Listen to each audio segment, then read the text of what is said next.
लाला, मेरे माँ के कंगन वापस दे.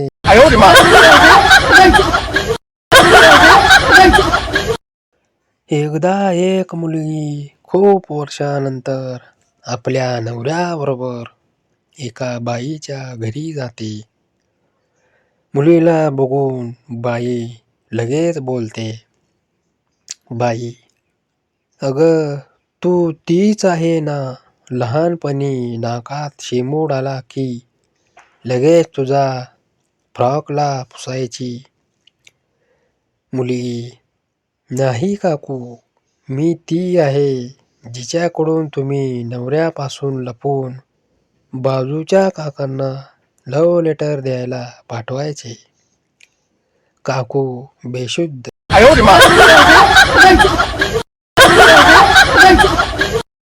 मुलगी, काल माझ्या भावाने एवढे मारून पण आज माझा पाठलाग करतोस. मुलगा, मार्चला नापास झाल्यावर ऑक्टोबरचा फॉर्म भरत नाहीत का?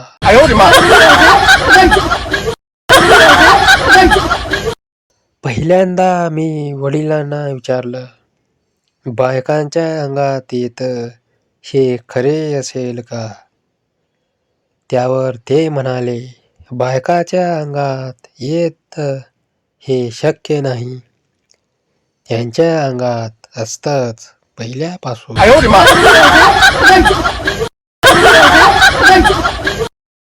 एकदा एक भिकारी एका घरावरून जात होता. त्याने घराच्या बाहेर उभा राहून आवाज दिला, भिकारी साहेब, पोळी भाजी मिळणार का? लगेच घरातून मालकाचा आवाज आला, मालक, अरे मालकीन बाई घरी नाही. भिकारी, अहो साहेब, मी पोळी भाजी मागितली, किस नाही. ती तर मी आधीच ॲडव्हान्समध्ये घेऊन ठेवली आहे. पोळी भाजी तू पण देऊ शकतो.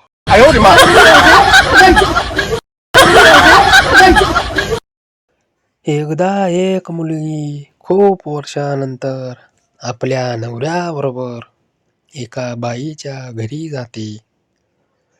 मुलीला बघून बाई लगेच बोलते, बाई, अगं तू तीच आहे ना, लहानपणी नाकात शेमूड आला की लगेच तुझा फ्रॉकला पुसायची. मुलगी, नाही काकू, मी ती आहे जिच्याकडून तुम्ही नवऱ्यापासून लपून बाजूच्या काकांना लव्ह लेटर द्यायला पाठवायचे. काकू बेशुद्ध.